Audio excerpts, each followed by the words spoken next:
Todos os estudiosos que percorreram o Brasil, estudando alguns detalhes dos seus 8,5 milhões de quilômetros quadrados, se apaixonaram pela riqueza das suas possibilidades infinitas. Eminentes geólogos definiram-lhe o tesouro do solo.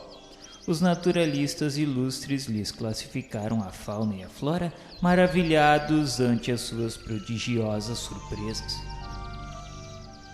Nas paisagens suntuosas e inéditas, onde o calor suave dos trópicos alimenta e perfuma todas as coisas, há sempre um traço de beleza e de originalidade empolgando o espírito do viajor sedento de emoções. Mas se numerosos pensadores e artistas notáveis lhe traduziram a grandiosidade de mundo novo, cantando lá fora as inesgotáveis reservas do gigante da América, todo esse espírito analítico não passou da esfera superficial das apreciações, porque não viram o Brasil espiritual, o Brasil evangélico em cujas estradas cheias de esperanças luta, sonha e trabalha o povo fraternal e generoso, cuja alma é a flor amorosa de 3 raças tristes, na expressão harmoniosa de um dos seus poetas mais eminentes.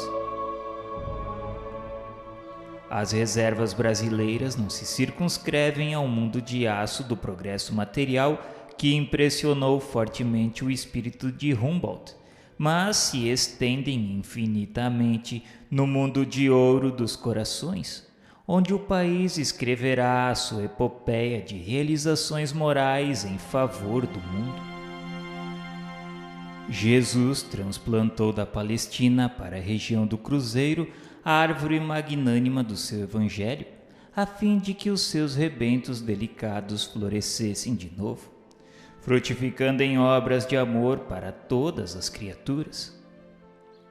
Ao ceticismo da época soará estranhamente uma afirmativa desta natureza. O Evangelho não seria mera ficção de pensadores do cristianismo o repositório de suas lições? Não foi apenas um cântico de esperança do povo hebreu que a Igreja Católica adaptou para garantir a coroa na cabeça dos príncipes terrestres? Não será uma palavra vazia, sem significação objetiva na atualidade do globo, quando todos os valores espirituais parecem descer ao sepulcro caiado da transição e da decadência? Mas a realidade é que, não obstante todas as surpresas das ideologias modernas, a lição do Cristo aí está no planeta, aguardando a compreensão geral do seu sentido profundo. Sobre ela levantaram-se filosofias complicadas e as mais extravagantes teorias salvacionistas. Em seu favor, muitos milhares de livros foram editados e algumas guerras ensanguentaram o roteiro dos povos. Entretanto, a sublime exemplificação do Divino Mestre, na sua expressão pura e simples, só pede a humildade e o amor da criatura para ser devidamente compreendida. Do seu entendimento decorre aquele reino de Deus em cada coração de que falava o Senhor nas suas meigas pregações do Tiberíades. Reino de amor fraternal, cuja luz é o único elemento capaz de salvar o mundo que se encaminha para os desfiladeiros da destruição. E os verdadeiros aprendizes, os crentes sinceros no poder e na misericórdia do Senhor, esperam, com os seus labores obscuros, o advento da cristianização da humanidade, quando os homens, livres de todos os símbolos sectários de separatividade, puderem entender integralmente as maravilhas ocultas da obra cristã. Nas suas dolorosas provações dos tempos modernos, quando quase todos os valores morais sofrem o insulto da mais ampla subversão, esses espíritos heróicos e humildes sabem, na sua esperança e na sua crença, que se Deus permite a prática de tantos absurdos por parte dos poderosos da terra que se embriagam com o vinho da autoridade e da ambição, é que todas essas lutas nada mais representam do que experiência penosa, por abreviar a compreensão geral das leis divinas no porvir. E serenos na sua resignação e na sua sinceridade, conhecem ainda que as lições do Evangelho não são símbolos mortos e aguardam cheios de confiança no mundo espiritual a alvorada luminosa do renascimento humano. Nessa abençoada tarefa de espiritualização, o Brasil caminha na vanguarda.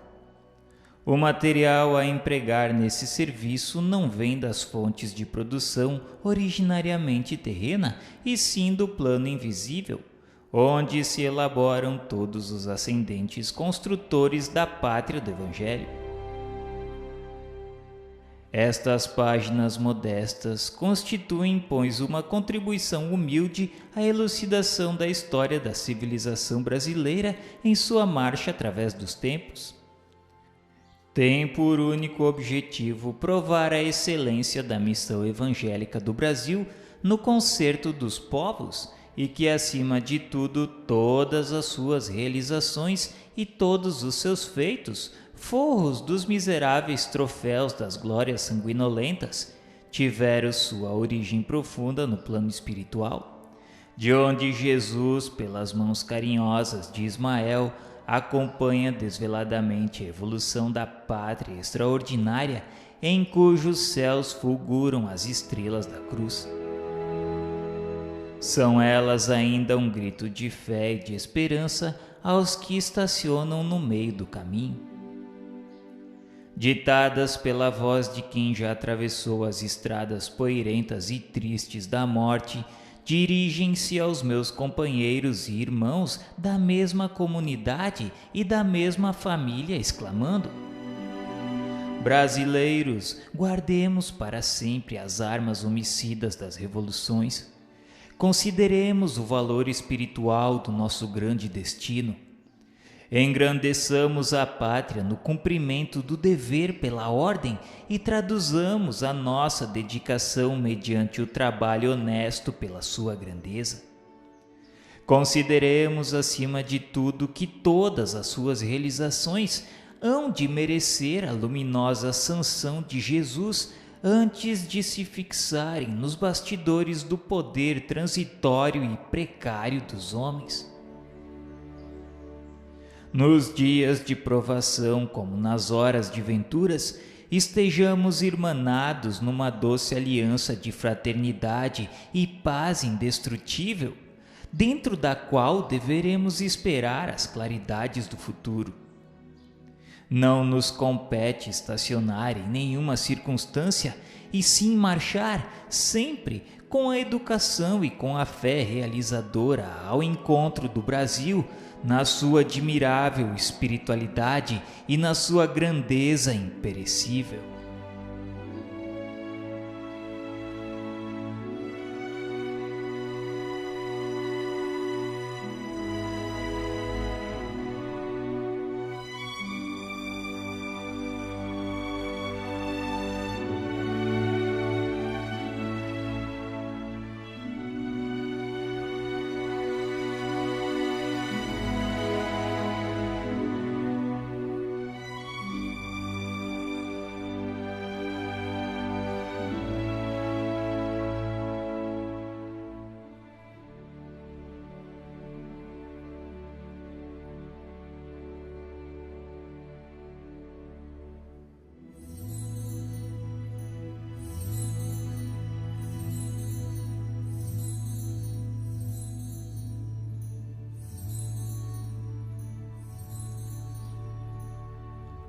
O mundo político e social do Ocidente encontra-se exausto.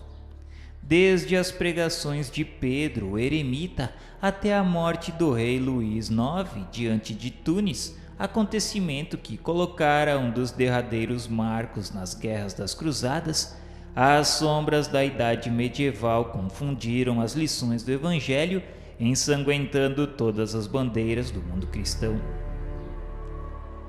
Foi após essa época, no último quartel do século XIV, que o Senhor desejou realizar uma de suas visitas periódicas à Terra, a fim de observar os progressos de sua doutrina e de seus exemplos nos corações dos homens. Anjos e tronos lhe formavam uma corte maravilhosa. Dos céus à terra foi colocado outro símbolo da escada infinita de Jacó, formado de flores e de estrelas cariciosas, por onde o Cordeiro de Deus transpôs as imensas distâncias, clarificando os caminhos cheios de trevas. Mas se Jesus vinha do coração luminoso das esferas superiores, trazendo nos olhos misericordiosos a visão dos seus impérios resplandecentes e na alma profunda o ritmo harmonioso dos astros, o planeta terreno lhe apresentava ainda aquelas mesmas veredas escuras, cheias da lama, da impenitência e do orgulho das criaturas humanas e repleta dos espinhos da ingratidão e do egoísmo. Embalde seus olhos compassivos procuraram o ninho doce do seu evangelho. Em vão procurou o Senhor os remanescentes da obra de um de seus últimos enviados à face do orbe terrestre. No coração da Úmbria haviam cessado os cânticos de amor e de fraternidade cristã. De Francisco de Assis só haviam ficado as tradições de carinho e de bondade. Os pecados do mundo, como novos lobos de gúbio, haviam descido outra vez das selvas misteriosas das iniquidades humanas, roubando às criaturas a paz e aniquilando-lhes a vida. A voz suave e meiga do mestre disse a um dos seus mensageiros encarregado dos problemas sociológicos da terra. Seu coração se enchia de profunda amargura, vendo a incompreensão dos homens no que se referia às lições do seu evangelho. Por toda parte é a luta fraticida como polvo de infinitos tentáculos a destruir todas as esperanças. Recomendou o Senhor que os homens se amassem como os irmãos, e ele via em movimentos impetuosos, aniquilando-se uns aos outros como Caíns desvairados. Todavia, replicou o emissário solícito, como se desejasse desfazer a impressão dolorosa e amarga do mestre, aqueles movimentos intensificaram as relações dos povos da terra, aproximando o Oriente e o Ocidente, para aprenderem a lição da solidariedade naquelas experiências penosas. Novas utilidades da vida foram descobertas. O comércio progrediu além de todas as fronteiras, reunindo as pátrias do orbe. Sobretudo devia ele, o mestre, considerar que os príncipes cristãos, empreendendo as iniciativas daquela natureza, guardavam a nobre intenção de velar pela paisagem deliciosa dos lugares santos. Então retornou tristemente a voz compassiva do Cordeiro.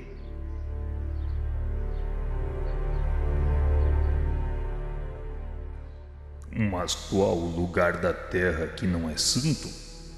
Em todas as partes do mundo, por mais recônditas que sejam, pairam a bênção de Deus, convertida na luz e no pão de todas as criaturas. Era preferível que Saladino guardasse para sempre todos os poderes temporais na Palestina, a que caísse um só dos fios de cabelo de um soldado numa guerra incompreensível por minha causa, que em todos os tempos deve ser a do amor e da fraternidade universal. E como se a sua vista devastasse todos os mistérios do porvir, continuou Jesus: Infelizmente, não vejo senão o caminho do sofrimento para modificar tão desoladora situação. Aos feudos de agora seguir-se-ão as coroas poderosas, e depois dessa concentração de autoridade e de poder, serão os embates da ambição e a carnificina da inveja e da filonia pelo predomínio do mais forte.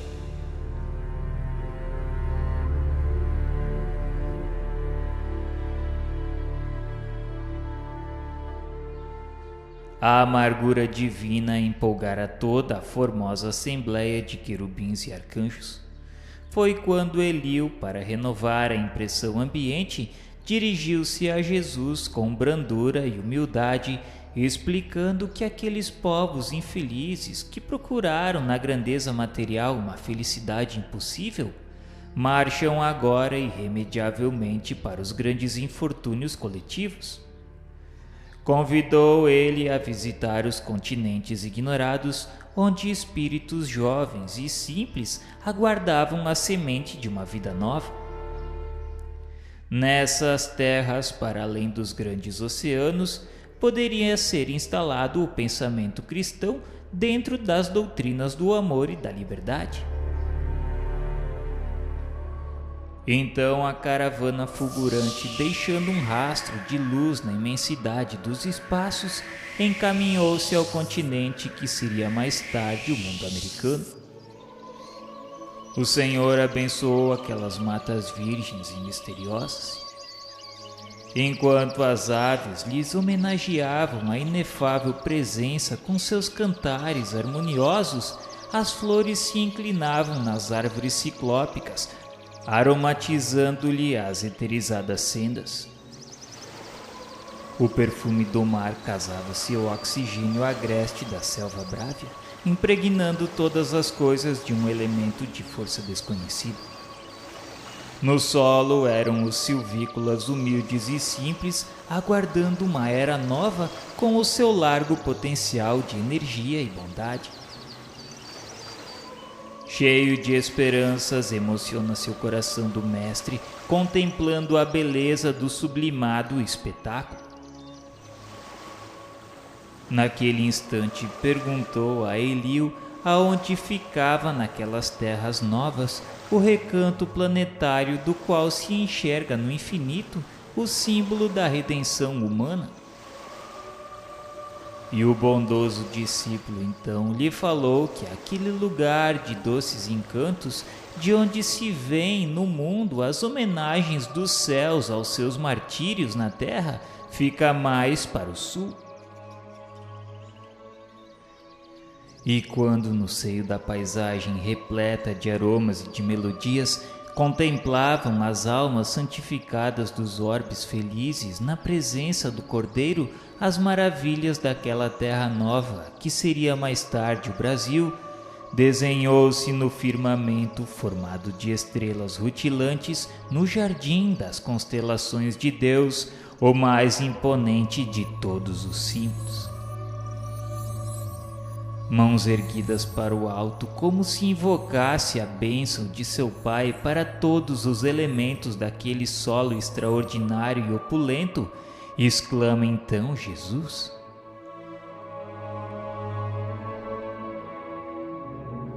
Para esta terra maravilhosa e bendita será transplantada a árvore do meu evangelho de piedade e de amor.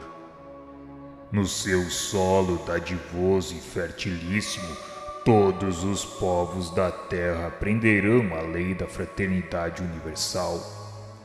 Sob este céu serão entoados os hosanas mais ternos à misericórdia do Pai Celestial.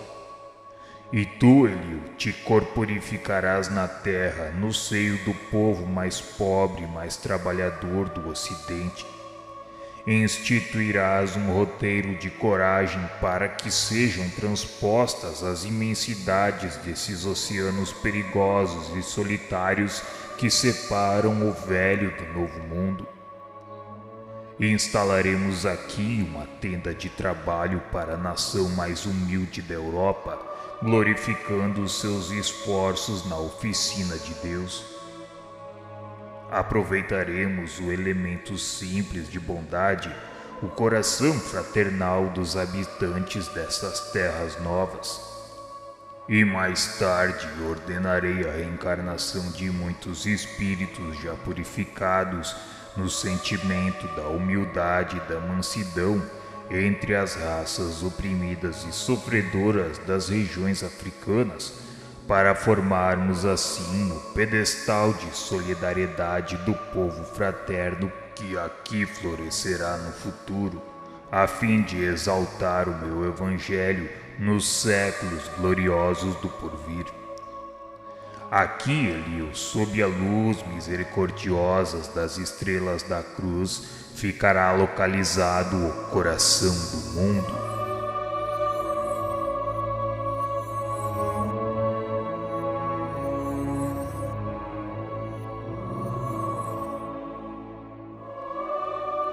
Consoante a vontade piedosa do Senhor, todas as suas ordens foram cumpridas integralmente.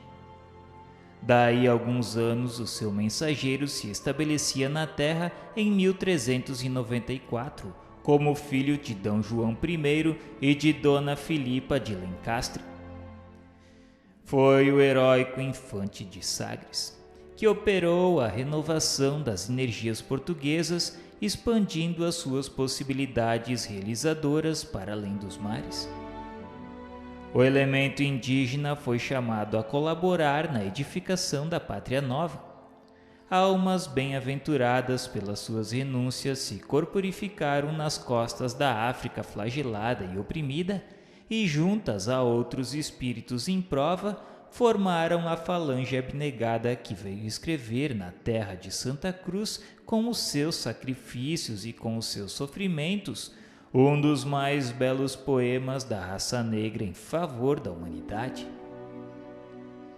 Foi por isso que o Brasil, onde confraternizam hoje todos os povos da terra, e onde será modelada a obra imortal do Evangelho do Cristo, muito antes do Tratado de Tordesilhas, que fincou as balizas das possessões espanholas, trazia já em seus contornos a forma geográfica do coração do mundo.